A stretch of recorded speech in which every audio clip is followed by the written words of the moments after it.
Shalom saudara-saudara.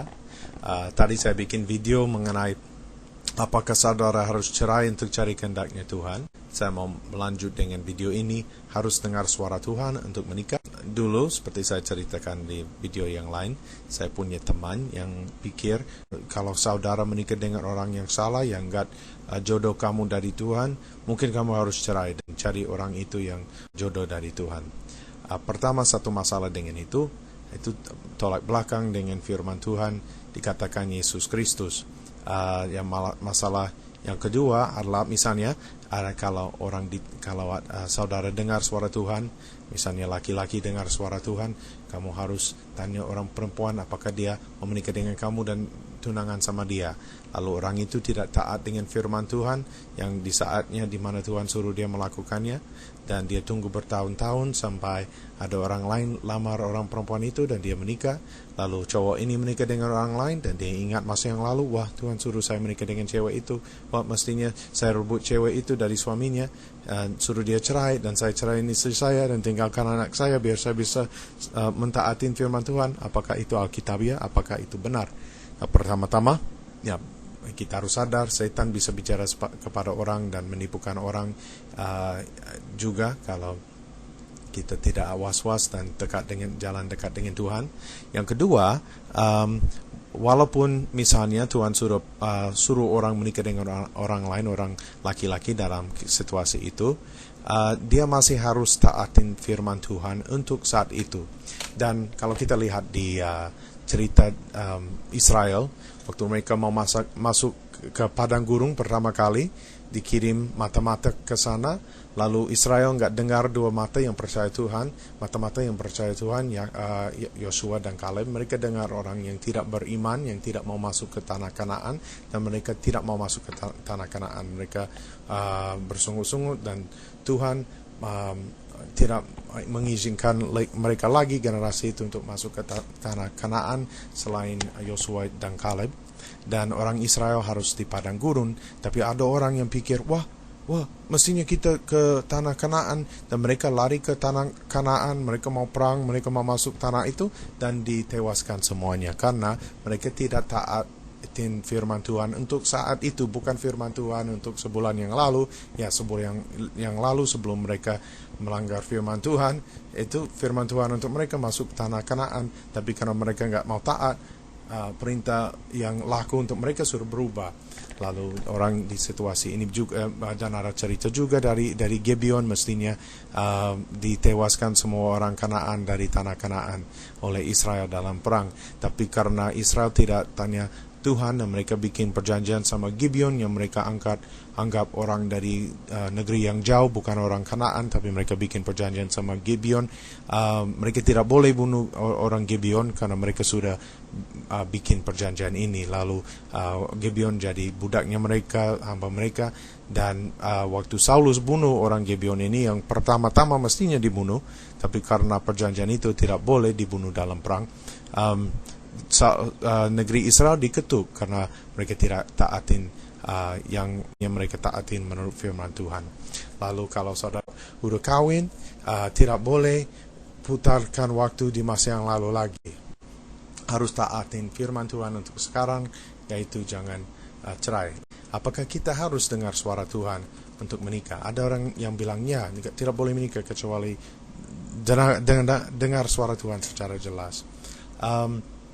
Tapi kita bisa lihat juga di 1 Korintus 7, dan ada banyak ayat mengenai topik ini di sini.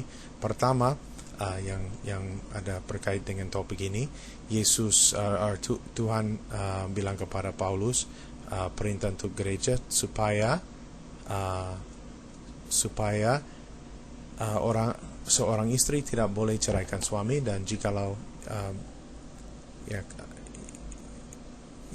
dan jikalau ia bercerai, ia harus tetap hidup tanpa suami atau berdamai dengan suaminya, dan seorang suami tidak boleh menceraikan istrinya. Itu perintah dari Tuhan yang laku untuk kita. Dan kalau kita lihat juga, kalau kita lihat di ayat 36 dan 37, ada orang punya keputusan untuk menikah atau tidak menikah. Itu keputusan. Misalnya laki-laki dijanjikan kepada orang perempuan dan mereka berdua mau hidup tanpa perkawinan, biar mereka dua-duanya bisa melayani Tuhan dengan segenap hati dan tidak kawin, itu boleh.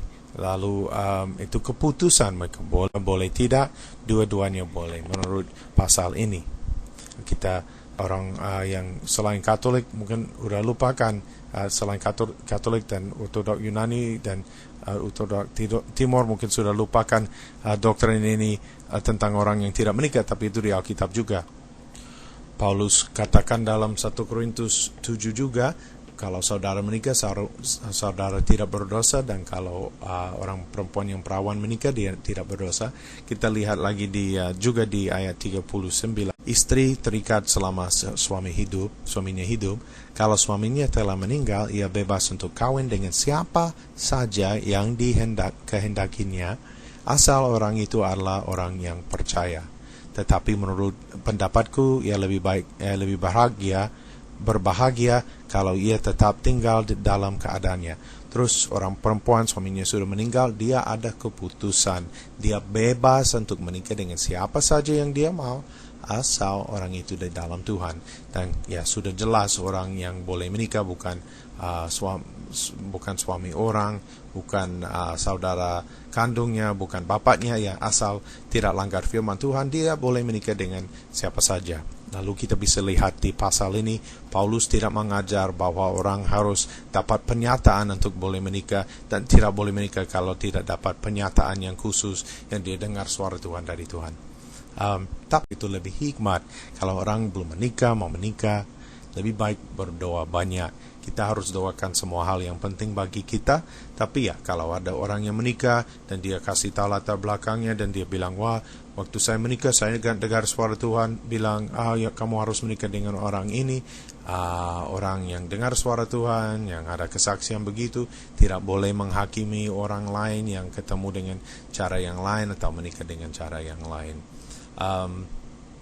Lalu itu kita harus lihat mengikuti firman Tuhan, bukan mengikuti ngetrend yang karismatik atau meniru orang yang lain yang ada satu kesaksian. Ya, orang ada kebebasan. Saya juga mau membahas sesuatu tentang perkawinan. Yesus mengajar karena itu apa yang telah dipersatukan Allah tidak boleh diceraikan manusia. Sering ada pendeta yang pakai kata itu di acara perkawinan. Dan ada orang pikir bahwa pendeta ada kuasa untuk mempersatukan orang dengan cara rohani atau cara perkawinan. Tapi kalau kita lihat di firman Tuhan di Perjanjian Lama, kuasa untuk kasih anak dalam perkawinan dikasih kepada bapa untuk anak perempuannya. Lalu laki-laki datang dan bayar kepada bapak orang perempuan yang dia mau mengawinin, dan dia kasih semacam harta, dan itu kontrak mereka, dan orang perempuan itu jadi istrinya.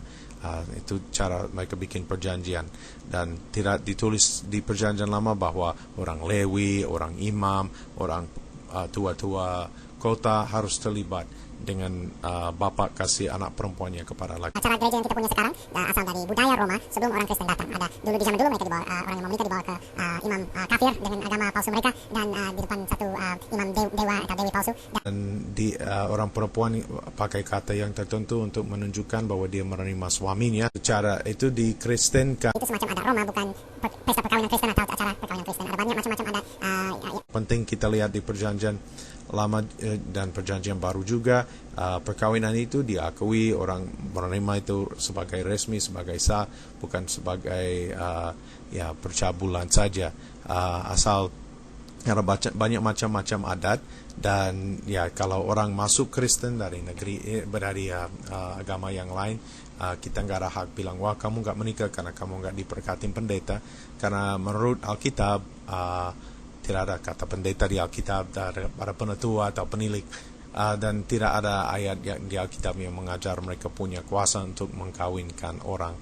Itu asal dari budaya Roma, tapi bukan berarti salah kita mengikuti budaya yang diakui orang lain, supaya ya orang Kristen yang bisa dari komunitas Kristen bisa datang dan mengakui orang yang sudah menikah.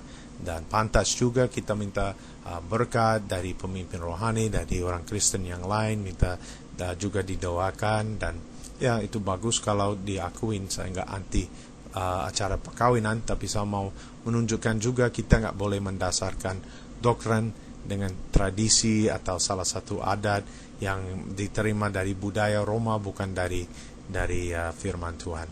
Tuhan memberkati, semoga ini memberkati saudara. Kalau saudara mau lihat video yang lain, ada di channel Saudara Link di YouTube, ada macam-macam video bahasa Indonesia. Lalu ada di Brother Link di GodTube ada video bahasa Inggris, dan ada bahasa Inggris juga banyak di YouTube itu di Saudara Link. Tuhan berkati. Kalau saudara rasa diberkatin dengan video ini, tolong kirim URL-nya, yaitu linknya yang di atas untuk webpage ini kepada teman. Ya, Tuhan memberkati.